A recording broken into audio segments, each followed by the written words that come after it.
ഈ സീസണിൽ ബിഗ് ബോസിൻ്റെ ഫേവറേറ്റുകൾ ആര് എന്ന് ചോദിച്ചാൽ അതിനൊരൊറ്റ ഉത്തരമേ ഉള്ളൂ. അത് ജാസ്മിനും ഗബ്രിയുമാണ്. കാരണം എന്താണെന്ന് വെച്ചാൽ സിബിൻ ചെയ്തതുപോലെ തന്നെ അവിടെ കഴിഞ്ഞ ഒരാഴ്ച മാത്രം എന്തൊക്കെ ഗബ്രിയും ജാസ്മിനും വിളിച്ചു പറഞ്ഞു. ഗബ്രി എന്തൊക്കെയാണ് ജിൻഡോയെ പറഞ്ഞത്? പോയി കുനിഞ്ഞു നിൽക്കട, പവർ ടീമിൻ്റെ മുന്നിൽ പോയിട്ട് ഇവിടെ എല്ലാവരുടെയും മുന്നിൽ നീ കുനിഞ്ഞു നിൽക്കുകയാണ്. നീ എന്താണ് പിന്നെ പറഞ്ഞത്? നീ പൊട്ടനാണ്, മണ്ടനാണ്, ദുരന്തമാണ് എന്നൊക്കെ ഗബ്രി പറഞ്ഞിട്ട്. അതുപോലെ ജാസ്മിൻ എന്തൊക്കെയാണ് ജിൻഡോയോട് പറഞ്ഞത്? ഷൊട്ടെ, മണ്ട, ഇതൊക്കെ ജാസ്മിനും പറഞ്ഞു. ഇതുപോലെ എത്ര ബേഡ് വേർഡ്സ് അവിടെ ജാസ്മിനും ഗബ്രിയും യൂസ് ചെയ്യുന്നുണ്ട്.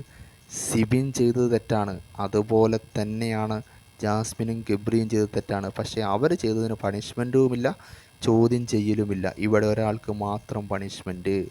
ഇനി പ്രേക്ഷകരുടെ സപ്പോർട്ടില്ലാതെ തന്നെ ജാസ്മിനോ ഗബ്രിയോ കപ്പടിച്ചാൽ പോലും അതിശയിക്കേണ്ട കാര്യമില്ല. കാരണം ഈ സീസണിൽ ബിഗ് ബോസിൻ്റെ ഫേവറേറ്റുകളാണ് ജാസ്മിനും ഗബ്രിയും.